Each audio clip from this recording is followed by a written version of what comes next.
इस टाइम पे कुछ दूसरी क्लास थी क्या? एक दो दिन में टाइम टेबल में आज मेरी क्लास थी क्या इस टाइम पे?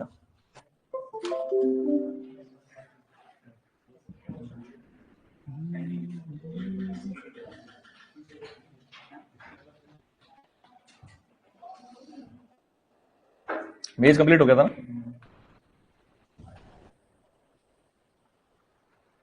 पेड़ी पढ़ लेता हूँ।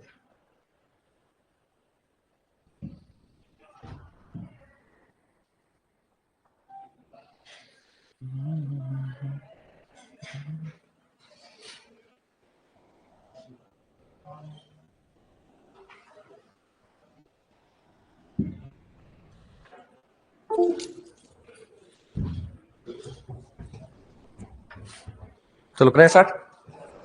राइस राइस के बारे में बात करें तो राइस जो है अपने चेक करना चालू होगी क्या? इंडिया की, उसमें चेक कर लो एक बार, एक्सपेरिमेंट था मेरा पहला। इंडिया की main food staple crop, staple यानी कि मुख्य खाद्यान्न फसल इंडिया की अगर पूछी जाए तो कौन सी है? भारत की अपने धान है। विश्व की पूछी जाए तो कौन सी है? ठीक है, इसका नाम क्या? ओराजा सटाइवा।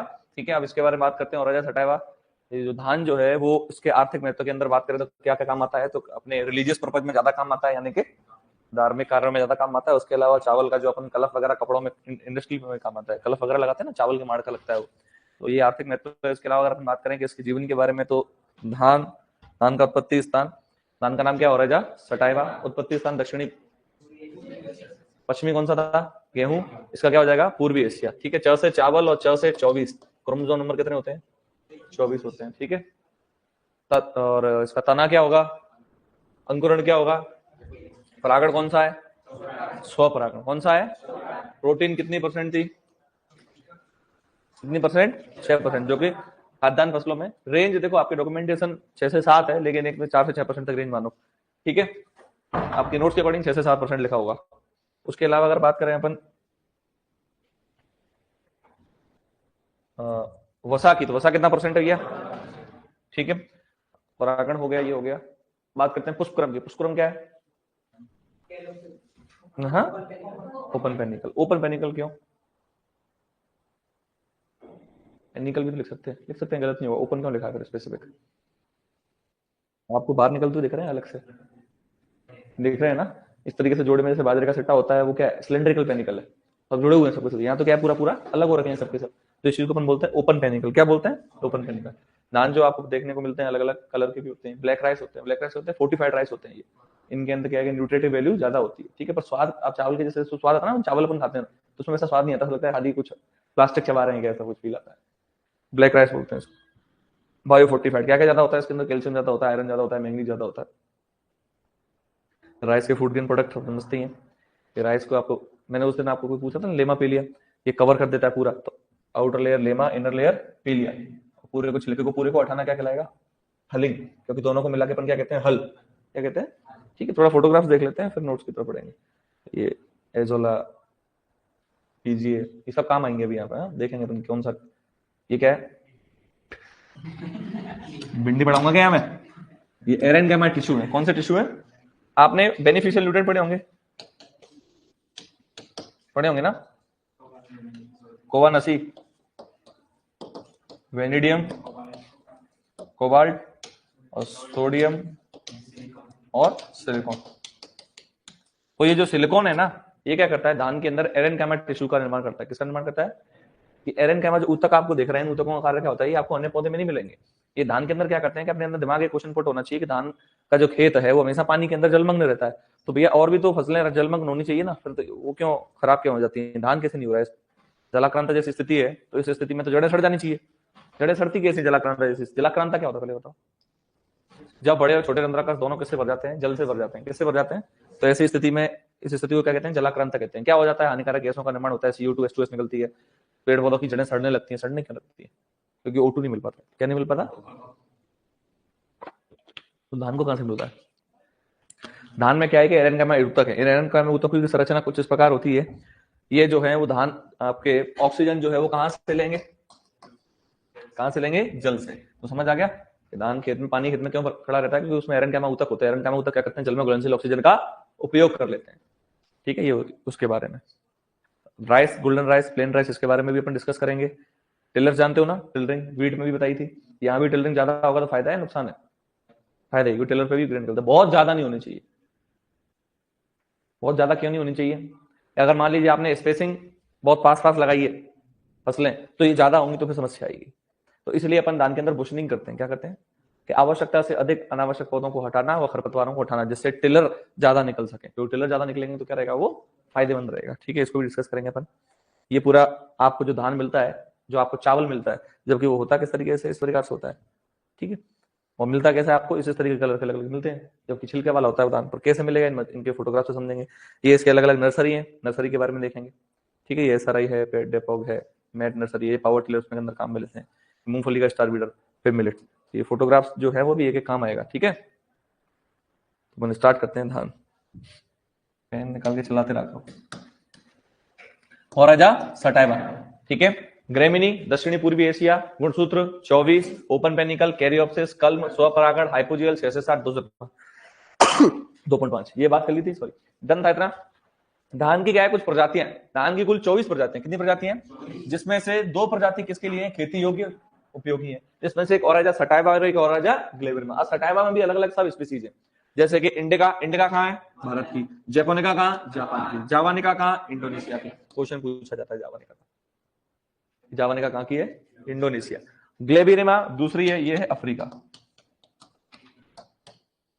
उसमें है अफ्रीका लिखा हुआ है, इसलिए कह रहा हूं पेन चलाते रहना, कुछ नहीं होता। ठीक है, C3 पौधा है, SDP है, खरीफ का पौधा है। जलवायु की बात करें अपन, तो अब अपन वापस क्रॉस वेरीफाई करेंगे जलवायु जो अपन ने पहले खरीफ और रबी की एक साथ लिखाए थे ना आपको तापमान।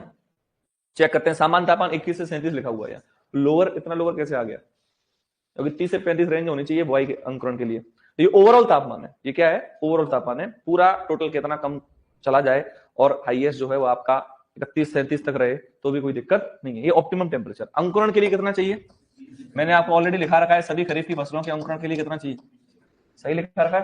फिर लिखा है पुष्पन के लिए, तो मैंने आपको वृद्धि में लिखा रखा है कितना चाहिए, 25 से 30। यहाँ क्या रेंज है? 26.5 से 29। इसका मतलब ये भी सही है अपन। ठीक है, पीएच कितना है? 4 से 6। ये सबसे इंपॉर्टेंट क्वेश्चन पुट होकर आता है धान के लिए, क्योंकि धान एकमात्र ऐसी फसल है जिसको अम्लीय पीएच जितना होगा उतना बढ़िया है। क्या कारण रहते हैं? तो कारण ये रहते हैं कि किसी भी फसल के लिए पीएच उपयुक्त नहीं होता, किसी भी फसल के लिए उपयुक्त होते हैं पोषक तत्व। वो पोषक तत्व जो है वो अलग अलग पीएच पे उपलब्ध होते हैं, जैसा कि आपको सबने पढ़ाया होगा। तो अम्लीय पीएच पे कौन से पोषक तत्व उपलब्ध होते हैं, डिस्कस करो जल्दी, बोलो बोलो। पढ़ाया होगा ना सबने यार, पोषक तत्व पढ़ाए सबने? चल रहे हैं? कितना चल गया? हाँ, अभी तो फिर कैसे पता चलेगा? आपके आयरन, मैग्नीज, जिंक, ये पोषक तत्व जो है कौन से पीएच पे मिलते हैं? अम्लीय पीएच पे। धान के लिए ये ही आवश्यक होते हैं। अम्लीय मृदा कैसे हो जाती है? जब पानी बहुत ज्यादा भर जाता है, खेत के अंदर अत्यधिक वर्षा आती है, तो या अपन बात करें कि अत्यधिक मात्रा के अंदर अम्लीय उर्वरकों का उपयोग करें, तो मृदा के अंदर H+ और Al+ बढ़ जाते हैं।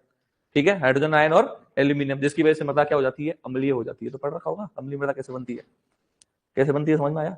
आप पूछे अम्लीय मृदा बनने का कारण क्या है, तो H+ आयन और Al+ बढ़ जाते हैं। क्या बढ़ जाते हैं? ठीक है,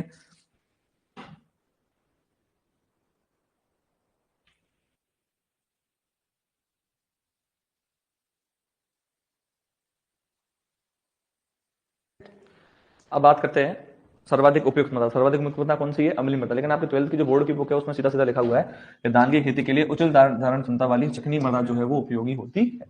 क्या अत्यधिक चिकनी मृदा बढ़िया है धान के लिए? बताइए। दोमट मृदा यानी कि भारी दोमट मृदा चिकनी मृदा की कह रहा है ये, कि उपयुक्त मानी जाती है। RBSC में लिखा हुआ है काली मृदा मानी जाती है। तो बढ़िया कह रहा है ये, उपयुक्त मानी जाती है। RBSC में लिखा हुआ है काली मृदा मानी जाती है। तो बढ़िया क्या? तो काली मृदा सभी प्रकार की फसलों के लिए बढ़िया। लेकिन बहुत ज्यादा, अगर जिसकी मात्रा में बहुत ज्यादा अमाउंट में अगर क्ले रहता है तो कहीं ना कहीं इसके अंदर समस्या आती है, क्योंकि अपन ऑलरेडी इसके अंदर क्या कर रहे हैं? पानी भर रहे हैं। भाई अगर ऐसी फसल होती है इसको पानी की आवश्यकता नहीं होती तो ठीक है, यहाँ तो ऑलरेडी पानी अपन भर रहे हैं, तो बहुत ज्यादा नहीं होनी चाहिए, तो एक उपयुक्त मानी जाती है। तो ये दोमट मृदा अपन लिख सकते हैं। लेकिन आपकी बोर्ड क्या कहती है? काली मृदा। काली नहीं, दोमट मृदा लिखते हैं। क्या कहती है? काली मृदा। काली नहीं, दोमट मृदा लिखते हैं। भारी है दोमट मृदा। ठीक है, कोई मृदा भारी या हल्की कैसे कहलाती है? किसी ने क्वेश्चन दे दिया। ठीक है, जुताई के आधार पर। किस आधार पर होनी जाती है? आपकी जो मशीनीकरण जब आप कर रहे हो तो जोर लग रहा है क्या? जोर लग रहा है तो इसका मतलब काली मृदा, भारी मृदा है। जोर नहीं लग रहा है इसका मतलब हल्की मृदा, याद रखना। रेतीली काली, ये कंसेप्ट मत लेके आना, ठीक है। जो क्लास लेता हूँ ना मैं ऑब्जेक्टिव, उस क्लास को क्या करना है, 2 पे स्पीड पे करके ऐसे रिवाइज करते हैं, आगे आगे क्वेश्चन देख देख के सॉल्व कर लेना है। जितनी भी इकोनॉमी की क्लासेस पढ़ी हुई ना यूट्यूब पे, अब अपन ने पढ़ तो लिया मैटर, जितना हो सके उतना क्लास को लगाया करो। जितनी भी क्लासें पढ़ी हुई यूट्यूब पे जाना, इकोनॉमी से हॉर्टिकल्चर, एनिमल हस्बेंड्री, कुछ नहीं करना है, क्वेश्चन को देखते रहो। क्वेश्चन जिसको लगे अपन को एक्सप्लेनेशन की हमें आवश्यकता है कि कैसे आंसर, छोड़ लिया करो, एक्सप्लेनेशन देख लिया करो, बाकी मोबाइल से आगे बढ़ाते रहा करो। जितना हो सके मोबाइल पे भी टाइम अपना स्पेंड उसी पे होना चाहिए, क्योंकि आपका पेपर भी थोड़े टाइम में।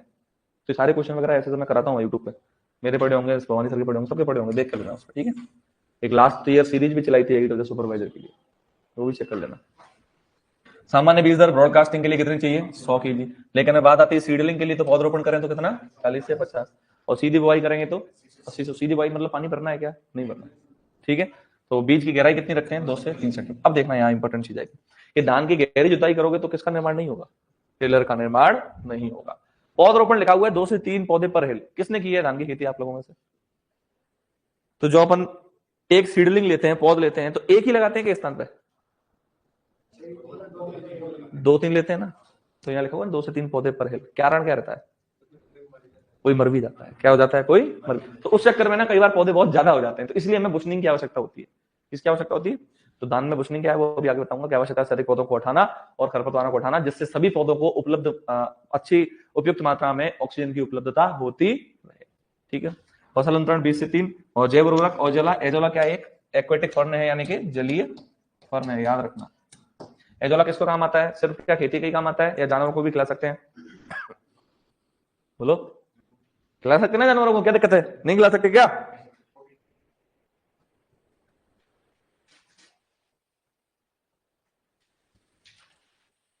एजोटोबैक्टर उस दिन पढ़ा था ना, एजोटोबैक्टर का उपयोग बिना पानी वाले धान के खेत में किया जाता है। अब आता है पडलिंग। पडलिंग थोड़ा समझ लेते हैं, कौन कौन जानता है पडलिंग है।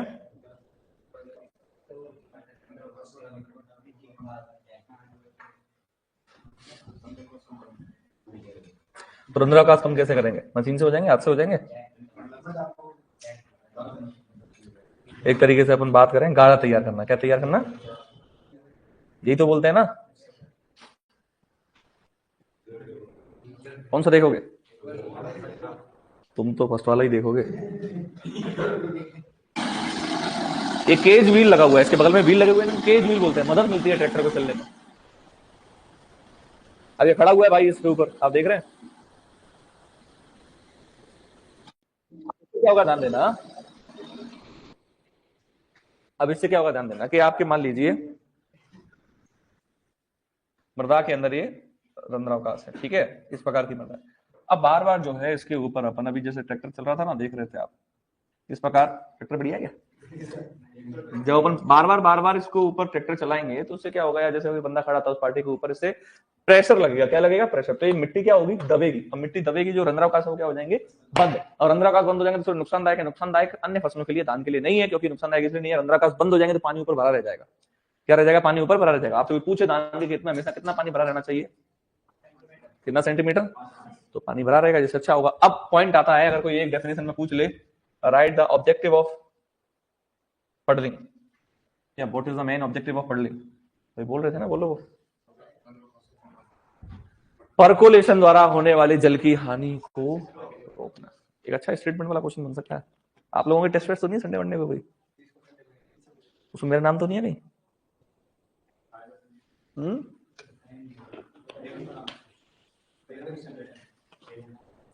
देखना है दे तो दूंगा, पर देखूं तो है कि नहीं टेस्ट में। पेपर बनाने यार, और भी 6 तारीख को सारे पेपर, एक ही पेपर नहीं बनाया मैंने। हाँ, तो परकोलेशन क्या, थोड़ा उसको डिस्कस कर लेते हैं। आप लोगों ने पढ़ रखा होगा, मैं थोड़ा सा समझा देता हूँ बस। मृदा की सतह से जल के प्रवेश को हम कहते हैं इन्फिल्ट्रेशन, और फिर होता है परकोलेशन, यानी कि मृदा की सतह में से जल प्रवेश कर गया, अब मृदा परिच्छेदिका में होकर नीचे की ओर गति कर रहा है, डाउनवर्ड मूवमेंट कर रहा है, इसको कहते हैं परकोलेशन। लेटरल मूवमेंट यानी कि इधर उधर गति कर रहा है, इसको कहते हैं सीपेज। इंडियन पुलिस सर्विस याद रखना, इन्फिल्ट्रेशन, परकोलेशन, सीपेज, ठीक है, याद हो जाएगा। प्रवेश करना इन्फिल्ट्रेशन, नीचे की ओर गति करना, इधर उधर गति करना, सीपेज। जो नहरों में पानी भरा रहता है ना, तो आप परकोलेट हो गए, फिर इधर उधर तेज चला जाता है, नुकसान होता है। तो नहरों द्वारा जल की हानि सर्वाधिक किससे होती है, सीपेज से। किससे होती है, सीपेज से, याद रखना। तो अब अगर आपसे कोई पॉइंट पूछे परकोलेशन रुकेगा कैसे, रुकेगा ऐसे जब रंध्रावकाश दब जाएंगे। तो परकोलेशन द्वारा जल की हानि को रोकना क्या कहलाता है, जल की हानि को रोकना प्रमुख उद्देश्य होता है किसका, पडलिंग का। अब रोक दिया, रोकने से भर गया जल, क्या भर गया, फिर क्या होगा, जल भर गया, जल से क्या होगा, पोषक तत्व की उपलब्धता होगी जिनकी, जो कि अम्लीय पीएच पे मिलेंगे, क्योंकि मृदा कैसी हो जाएगी, अम्लीय हो जाएगी। कैसी हो जाएगी, अम्लीय हो जाएगी। समझ आ रहा है आप सबके, ठीक है। तो अब देखिए पडलिंग के उद्देश्य, खेत में बार बार जुताई करके अपन गारा तैयार करते हैं, उसे पडलिंग कहते हैं। पडलिंग का नुकसान, पानी का नुकसान जो होता है परकुलेशन द्वारा उसको कम करना। अब कम कैसे होगा, क्योंकि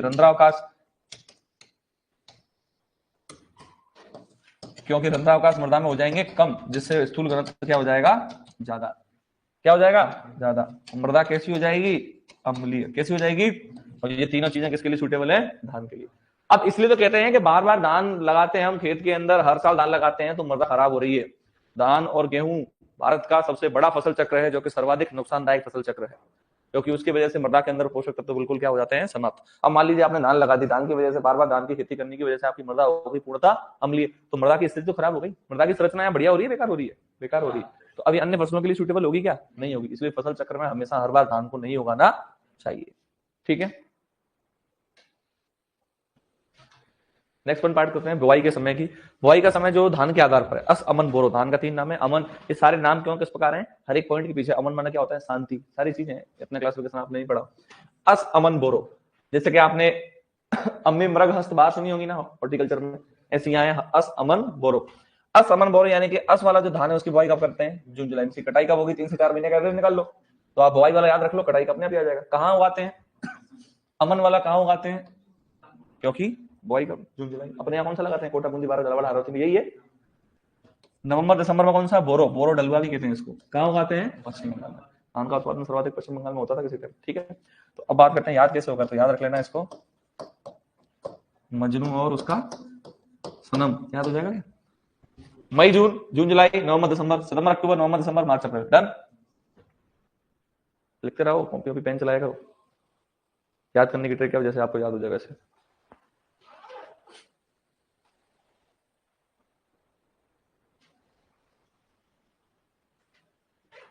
डन है बच्चों।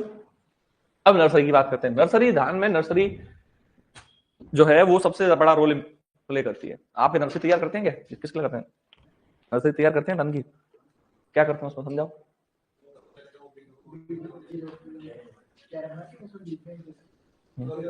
तो क्यारियां कैसे बनाते हैं, उसमें बनाने के लिए कुछ विशेष करते हैं, नॉर्मल ऐसे नॉर्मल क्यारी बनाई, उसमें पानी भर दिया, क्यों, बीज को 2-3 दिन क्या करके रखते हैं अपन बोरी में, क्यों भिगो के रखते हैं, क्या कारण, पहले से क्या हो जाए, जड़बड़ फूट जाए, अंकुरित हो जाए। फिर क्या करेंगे, पानी भर के छोड़ देते हैं। कितने टाइम में तैयार हो जाती है, अपने नहीं होता, मत कर, पानी नहीं होगा, कहाँ का है, हाँ तो अपनी तरफ तो धान कहाँ उगाते हैं, ईस्ट राजस्थान में धान बहुत कम है, धौलपुर, भरतपुर, करौली, अलवर, साइड माधोपुर, धान बहुत कम है, इधर नहीं, इधर बाजरा और सरसों चलता है, गेहूं बाजरा सरसों, सरसों गेहूं मेन है, यही चलता है। तो इन्होंने जो नर्सरी बताई ना, वो नर्सरी ये वाली है, देसी तरीका।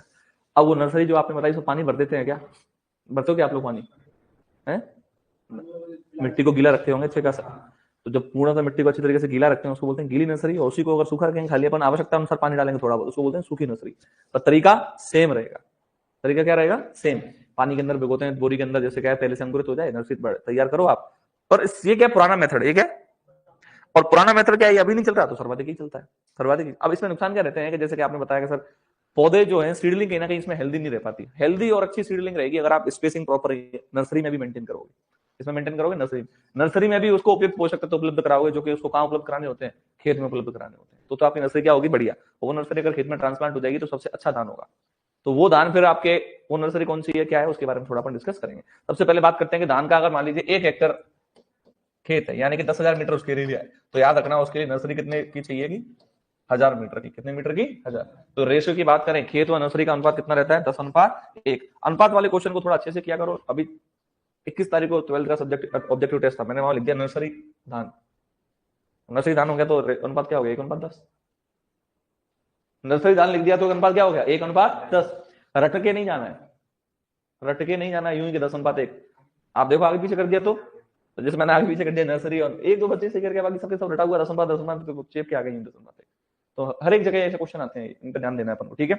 तो कितना एरिया चाहिए आपके, अगर 10,000 है तो नीचे 1000, 3 जीरो से 3 जीरो गई, 9:1, ये वाला सिस्टम है, यहाँ पे इसको याद रखना। कितना परसेंटेज की बात हो जाएगी, तो ये गीली नर्सरी सूखी नर्सरी जो आप लोगों ने बताया वही है। गीली में मतलब मिट्टी को अपन पूर्णतः क्या रखते हैं, गीली।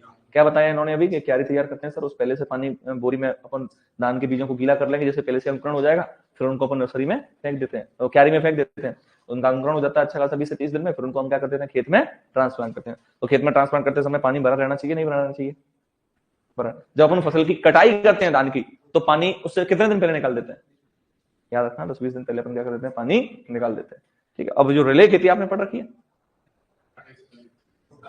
प्रथम फसल की कटाई से पूर्व दूसरी फसल की बुआई करते ना, उस रिले फसल जब अपन उगाएंगे ना, तो अपन एक साल में 4 फसल ले सकते हैं। अधिकतम फसल चक्र सघनता हो सकती है अपनी 400%।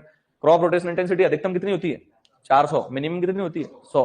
तो अधिकतम 400 कब होती है, जो अपन क्या उपयोग में लेते हैं, रिले फसल। पहले तो कटी नहीं है, दूसरी बो दी, तो कितनी फसल हो गई, 4 हो गई, ठीक है। क्यों बोई, कौन किस प्रकार के खेत में बोई जाती है, तो वो ज्यादातर फेमस है आपके बिहार और छत्तीसगढ़ इधर। उसमें क्या करते हैं, धान में कि जब पानी निकाल देते हैं, लेकिन अब 2-2.5-3 महीने से पानी भरा हुआ है, तो मिट्टी तो गीली होगी ना, तो उस गीली मिट्टी का, उस नमी का उपयोग कौन करेगा, जो आगे अपने फसल आपने फेंका है उसमें, ठीक है। कौन से फेंक देते हैं मुख्य रूप से, अलसी।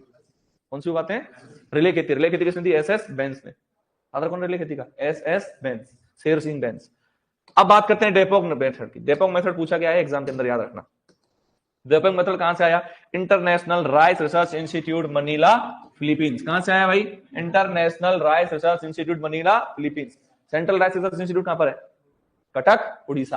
कहां पर है, प्लांटेशन का रिसर्च इंस्टीट्यूट कहां पर है, आर्टिकल से पढ़ ली पूरी। ट्यूबर का कहां पर है, ट्यूबर, ट्यूबर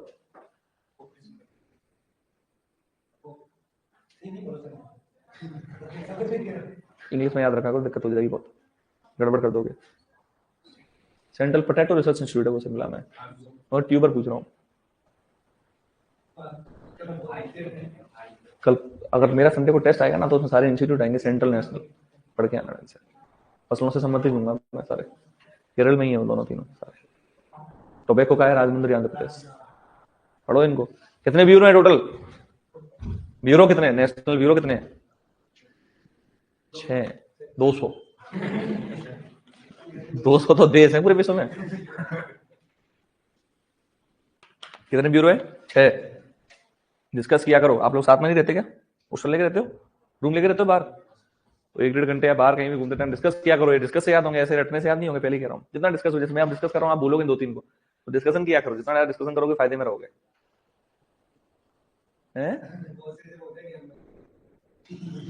वो तो क्या है कि फिर वो ज्ञान उनका यहीं तक सीमित रह जाता है, एग्जाम में वो निकल ही नहीं पाता, क्योंकि ये चीजें डिस्कशन से याद होती है, रटने से नहीं हो सकती। इतना शक्ति किसी इंसान की मुझे लगती नहीं कि वो डिस्कस करोगे तो ज्यादा याद रहेगा। पढ़ाई किया करो भाई।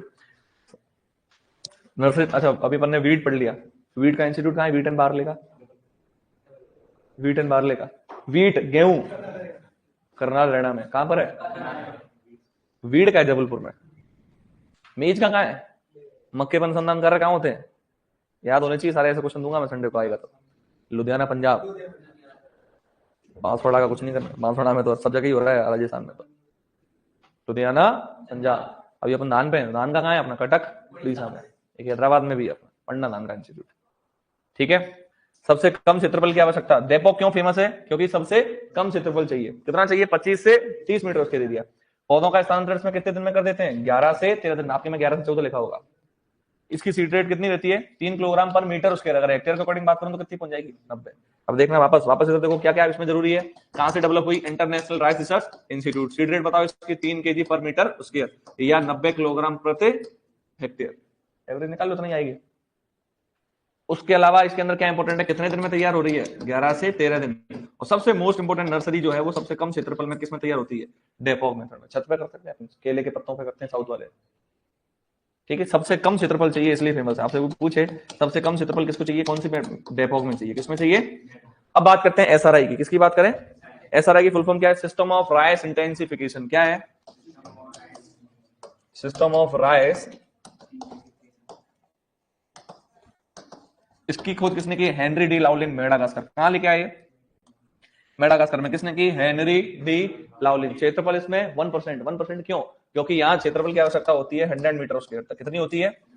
तो उसका 1% ही आएगा, 100 मीटर स्क्वायर।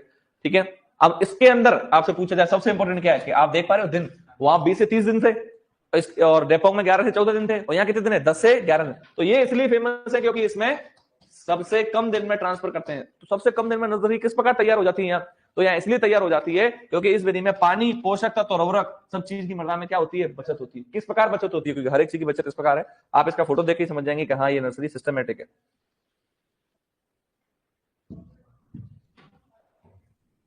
देख रहे हो नर्सरी? ऐसी नर्सरी देखिए, ये देखो, क्योंकि इसमें क्या हो रहा है? सिस्टमेटिक। बताओ, आपने लाइन देखा किस प्रकार डाली है? स्पेसिंग मेंटेन की, ऑप्टिमम, बीज बिल्कुल उपयुक्त मात्रा में जा रहा है, उर्वरक बिल्कुल उपयुक्त मात्रा में जाएगा। तो इस मेथड को कहते हैं एसआरआई मेथड। कौन सा मेथड? ठीक है, सिस्टम ऑफ राइस। देखो ना कैसे तैयार हो रहा है, सिस्टम ऑफ राइस इंटेंसिफिकेशन। कहां से डेवलप हुआ? मेडागास्कर। कौन लेके आया? Henry de Laulin. कौन लेकर आया? अब बात करते हैं अपन, तो बीज कितना चाहिए? 6 से 8 केजी प्रति हेक्टेयर। कितना चाहिए? कितना चाहिए?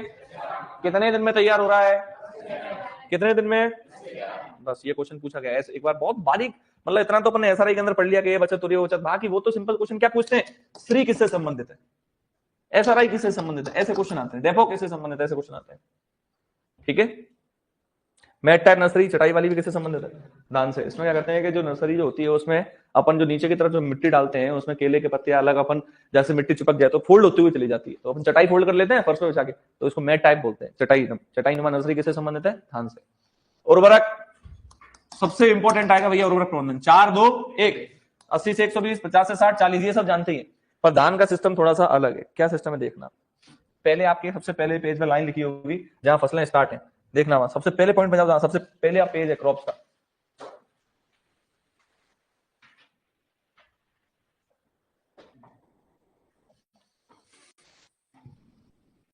देखो धान से संबंधित एक लाइन लिख रही है,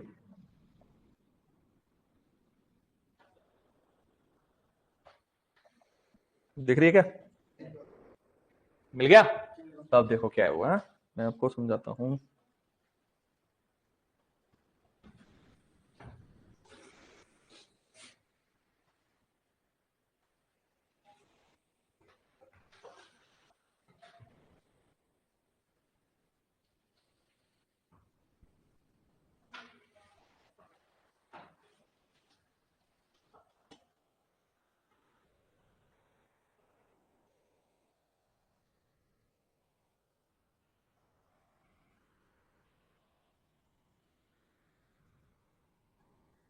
फोटो अच्छा मिल जाए तो नहीं सुनना।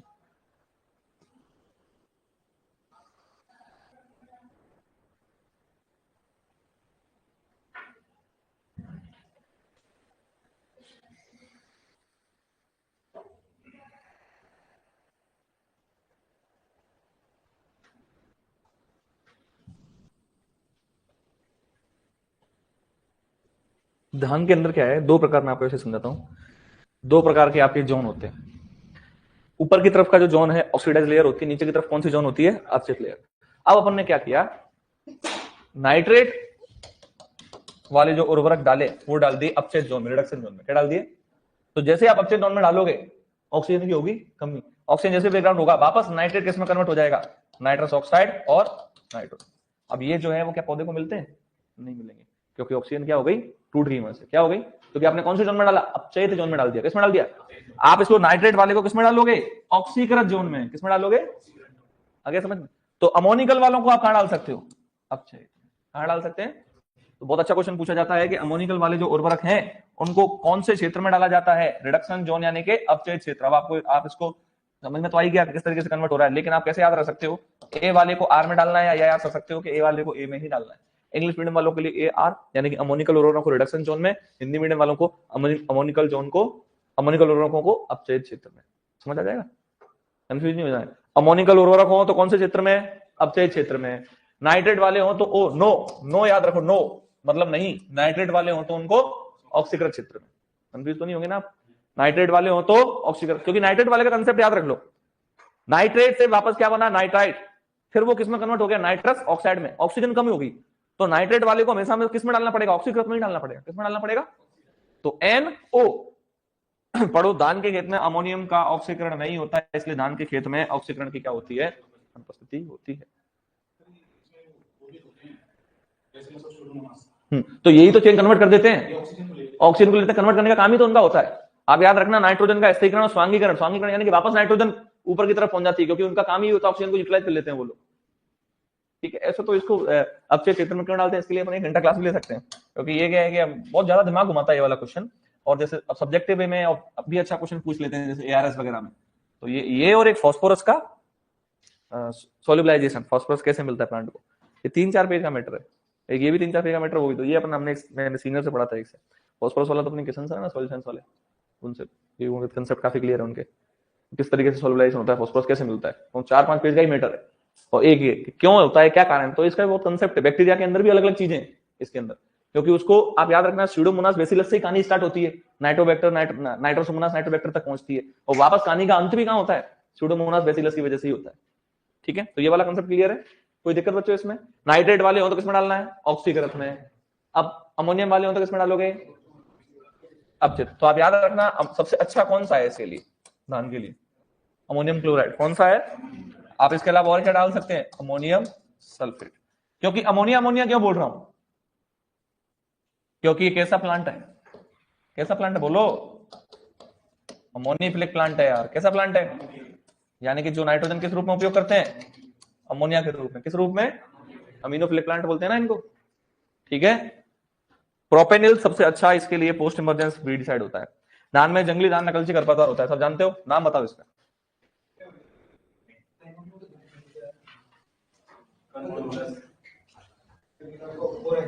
हो रहा है क्या,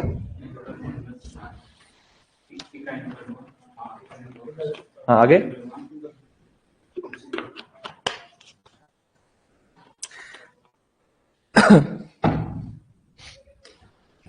बुरी खाद क्या है, ब्राउन मैन्योर। अच्छी सी टर्म आएंगी इसमें भी पढ़ने को, मजा आएगा इसको। बुरी खाद, बुरी खाद में अपन क्या करते हैं, ये ऑक्सीडाइज वाला कलर कहीं फोटो मिल जाएगा ना, वो मेरे पास पड़ा है, कहाँ है बताइए।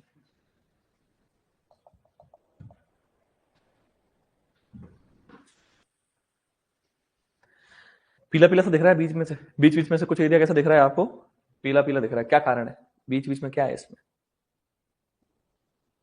है ऐसा क्या होकर रखा है बीच में, बताओ। ये देखो, ज्यादातर डायरेक्ट सीडेड राइस में करते हैं, बीच बीच में क्या होकर रखा है, पीला पीला सा दिख रहा है आपको। ढेंचा, क्या करते हैं धान के खेत में ढेंचा उगा देते हैं बीच बीच में, और फिर मारते हैं 240 का स्प्रे। क्या करते हैं, 240 से धान मरेगा क्या, धान तो मरेगा नहीं, सकरी पत्ती वाला है। तो ढेंचा की फिल्म बन जाती है, इससे क्या होता है, खाद के रूप में निर्माण हो जाता है उसका, तो भूरी खाद जैसा निर्माण होता है उसको, क्या बोल देते हैं, ब्राउन मैन्योरिंग। तो आपसे पूछे कि क्या होता है ब्राउन मैन्योरिंग, कि अपन धान की फसल में 240 के उपयोग से ढेंचे को नष्ट कर देते हैं 25 से 30 दिन बाद। अब आता है बुशनिंग या बुश कल्टीवेशन, अभी बता रहा था मैं आपको, धान से संबंधित है। आवश्यकता से अधिक पौधे हो तो उनको उखाड़ दो, पौधों की संख्या को नियंत्रित करो, और क्या करो, खरपतवार को नियंत्रित करो, जिससे क्या होगा, पौधे में ऑक्सीजन की उपलब्धता बढ़ेगी। हमारा ऑक्सीजन की और किसी की नहीं है। सर 11th-12th में कुछ चीजें अलग बताती हैं, और आप लोगों को भवानी सर ने अलग अलग बताया है। क्या क्या चीजें अलग बताई हैं, जैसे कि power tiller, power tiller machine थी, भी दिखाई थी मशीन, देखी पावर टिलर, पावर टिलर नहीं जानते क्या, ये पावर टिलर है, क्या करता है ये, प्लांटर अलग होता है, पावर टिलर अलग है। खरपतवार नियंत्रित करता है, क्या करता है। और मूंगफली में होता है एक स्टार बीडर, गोल चक्कर सा, कांटे से रहते हैं उसमें, मिट्टी के लूज होती रहती है, लूज होती है, इससे मूंगफली जो आसानी से अच्छे से बैठ सकती है, नीचे बैठती है ना मूंगफली, नीचे कैसे क्यों जाती है, गुरुत्वाकर्षण की वजह से, वर्तिकाग्र नीचे की तरफ झुक जाती है, तो पैग नीचे जाते हैं, जिसको पैगिंग बोलते हो आप लोग, उसको चीज को बोलते हैं जियोट्रोपिज्म। क्या बोलते हैं उस चीज को, जियोट्रोपिज्म किसमें होती है, मूंगफली में। एक हेलियोट्रोपिज्म होती है सूरजमुखी में, सूर्य की तरफ देखता है फूल, क्यों देखता है, उसमें ऑक्सीजन ज्यादा होता है। ठीक है, तो पढ़ते पावर टिलर वाला हो गया। सिंचाई की क्रांति की अवस्था, पैनिकल इनिशिएशन यानी कि बूटिंग, और इसकी जलोपयोग दक्षता सबसे कम होती है, कितनी होती है, इरिगेशन यार आप 0.1.2 बेटा, YWCP रेशो होता है सर्वाधिक। जलोपयोग दक्षता किसे कहते हैं, कौन समझाएगा, हाँ 3.7 तक, 3.4 से 7 तक रेंज रहती है, सबसे कम होती है। सर्वाधिक होती है आपकी रागी की 13.6 तक। होती क्या है जलोपयोग दक्षता, ये तो बताओ, इरिगेशन पढ़ के बैठे हो, बोल बोल भाई। जब पानी दिया खेत में तो उस फसल ने पानी का उपयोग कितना किया और कितना केजी प्रति हेक्टेयर उसने क्या बनाया, सूक्ष्म पदार्थ बनाया। सूक्ष्म पदार्थ क्या होता है, पूरा पौधा, समझ आ रहा है। कितना पानी उपयोग में लिया और कितना पौधे का निर्माण हुआ प्रति किलोग्राम। अपन बात करें शुष्क पदार्थ का निर्माण हुआ, जो अपन ने कितना पानी उपयोग में लिया। यानी कि क्या होता है फॉर्मूला इसका, water use efficiency is equal to yield upon evapotranspiration, यानी कि उपज बटे वाष्पो वाष्पीकरण, उपज बटे वाष्पो वाष्पीकरण। क्या है कि अपन ने पानी कितना दिया, कितना पानी उड़ गया, किससे उड़ा, वाष्पोत्सर्जन से उड़ा, वाष्पीकरण से उड़ा, और कितना पानी उसने उपयोग करके यील्ड बनाई। यील्ड यानी कि उपज, किलोग्राम प्रति हेक्टेयर, एमएम इसकी यूनिट होती है। तो अपन कह सकें कि सबसे कम जल उपयोग दक्षता किसकी होती है, धान की, क्योंकि धान जो है 5000 लीटर तक जल का उपयोग करता है कितने किलोग्राम चावल बनाने के लिए।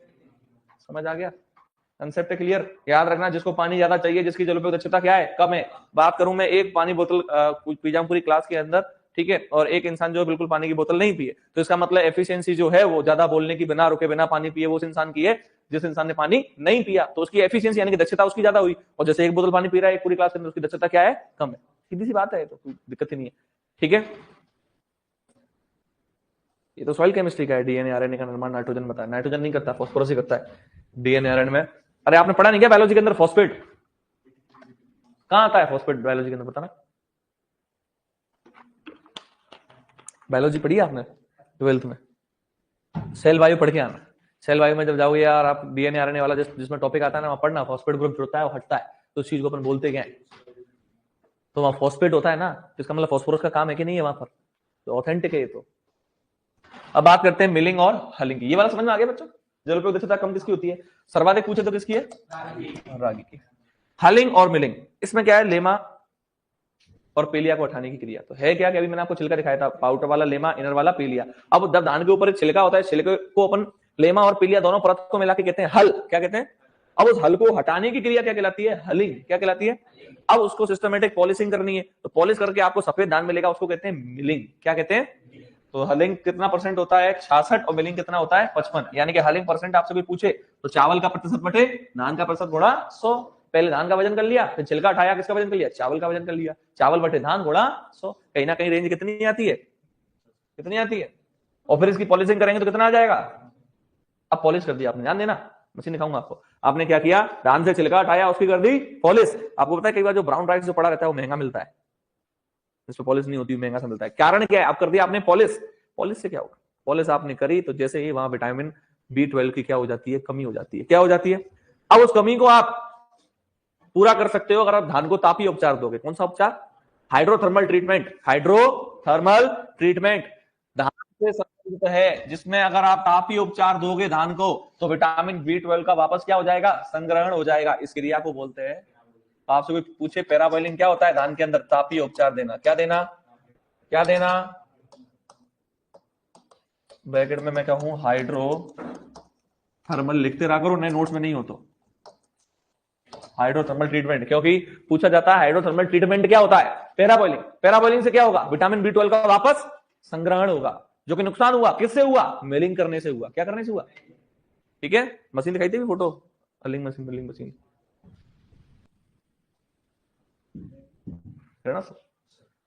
ठीक है। देखो इस पर अगर आपको अलग अलग राइस देखने को मिलते हैं, नर्सरी जो है वो आपको बताई दी, ये नर्सरी होती है अलग अलग। ये till mat type nursery, fold हो गई है ना, ये सारा ही है।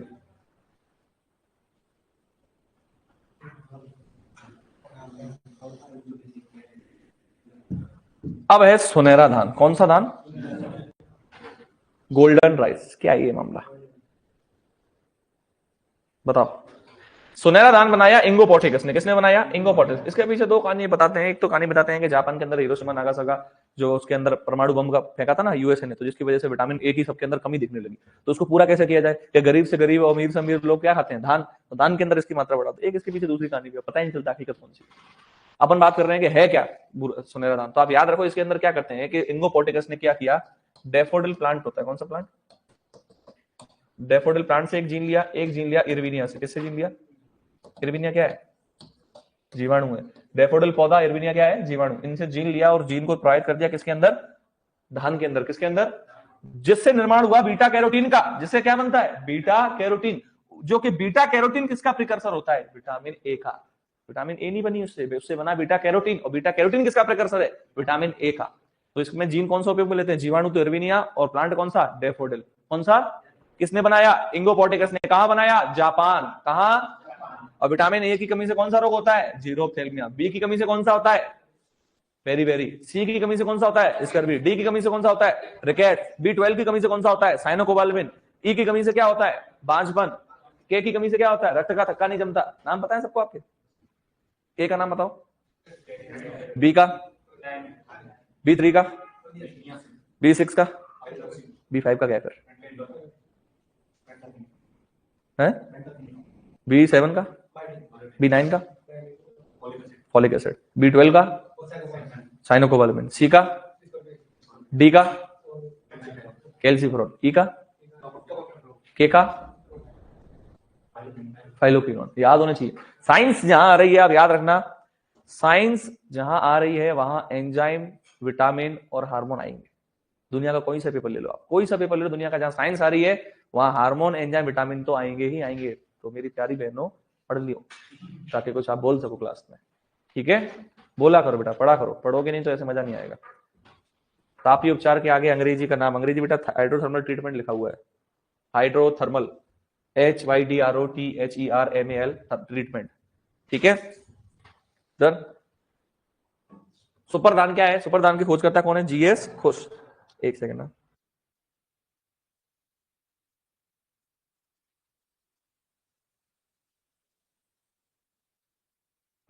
जीएस खुश, सुपरदान। सुपरदान के अंदर भी न्यूट्रिटिव वैल्यू ज्यादा थी, गुरुदेव सिंह खुश ने बनाया। एक आप पढ़ोगे शंकरदान। शंकरदान सर्वप्रथम किसने बनाया, चीन में बनाया। किसने, युवान लोंग पिंग। ठीक है, जिब्रेलिक एसिड और CMS, cytoplasmic mail stability technology का यूज करके। भारत में इसके जनक कौन है, ये सिद्दीकी। कौन है, एक है बासमती धान। अगर क्वालिटेटिव बिल्कुल प्योर बासमती धान होगा ना, हवा चल जाए तो 1 से 2 किलोमीटर तक खुशबू पहुंच जाएगी कि घर में धान बन रहा है। और घर में अगर धान बन रहा हो, यानी कि चावल बन रहे हो, तो शानदार खुशबू महकेगी। तो ही वो बासमती वाली, बासमती नहीं चेप देते हैं ऐसे दुकान वाले, ये बासमती है, याद रखना। बासमती धान जो हम रियल, हम आगरा से लेकर आए थे, खुशबू घर में अभी भी, तो पूरा बासमती लेके आते हैं खुशबू। ठीक है, वहां से भी इसलिए आते हैं, फ्री मिल जाता है अपने को जानकारी से। इसकी सुगंध जो है, वो सुगंध किस वजह से आती है, 2 एसिटाइलिन 1 पायरिलिन। 2 को डाई भी बोल सकते हैं। इसके अंदर क्या होता है, बोलो, बासमती धान में से खुशबू क्यों आती है, क्योंकि इसके अंदर क्या मिलता है, 2 एसिटाइलिन 1 पायरिलिन। क्या होता है, बोलो वापस, 2 एसिटाइलिन 1 पायरिलिन, वापस बोलो। सामान्य धान में वजन होता है आपका, टेस्ट वेट 25 ग्राम। कितना होता है, कितना होता है, और पूछा गया था लास्ट ईयर जेड के अंदर बासमती राइस का। तो बासमती राइस का क्या होता है, याद रहेगा पक्का। जेड के पुराने पेपर देखो, पूरे जेड सुपरवाइजर से कॉपी करता है क्वेश्चन। ठीक है, अब इसकी किस्म वगैरह से अपन कल स्टार्ट करेंगे। ठीक है, साइटोप्लाज्मिक मेल स्टेबिलिटी टेक्नोलॉजी होती है।